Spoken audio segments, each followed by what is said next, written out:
Indoor karting versus outdoor karting. What are the key differences? Number one is the track layout. Indoor tracks tend to be quite narrow with a tight and twisty configuration. You'll often get bumper to bumper racing. However, because it's so tight, there will be limited overtaking opportunities. This means you've really got to time your overtakes well. Otherwise, you can find yourself stuck behind another kart for many laps. Outdoor tracks, on the other hand, tend to be quite wide and free-flowing. This allows for a better standard of racing because you have more space to maneuver and perform overtakes cleanly.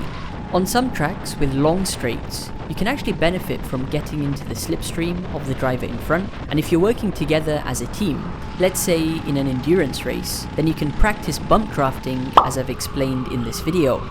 And this brings me on to the second difference, which is the type of karts you'll get. Majority of indoor tracks nowadays have electric karts. These are heavier than petrol karts because they've got big batteries installed on either side. They have instant acceleration, which is ideal on a tight and twisty layout. But the key thing to note is that an electric kart will perform best at the start of a session, because obviously as the battery depletes, the performance will reduce. So your best chance to set your fastest lap time is at the beginning of a session.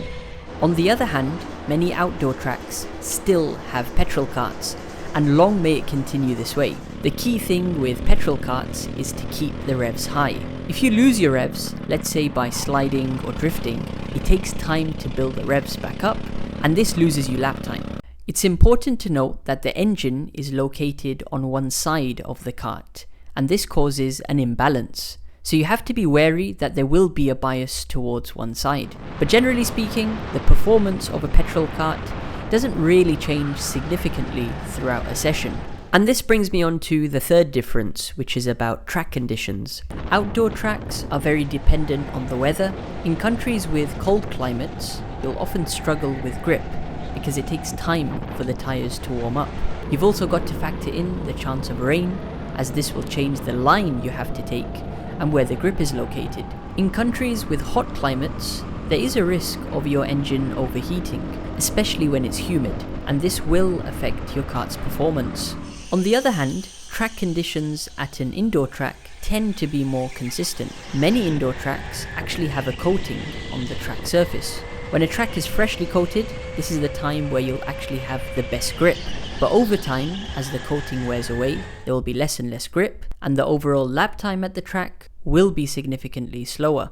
Now, the final difference I want to cover is cost and availability. Indoor tracks are cheaper to race at, with sessions starting from $15. You'd normally find indoor tracks within the city, and some are even located inside of a shopping mall or theme park.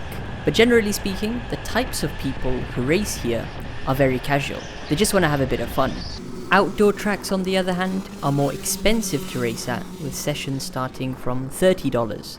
Big outdoor tracks are usually located away from the city, and this will be a dedicated facility just for karting. Here, you'll find more serious drivers and even kart owners who race and store their karts at the track. So let us know in the comments, which do you prefer, indoor karting or outdoor karting? And let us know your favorite track recommendations as well.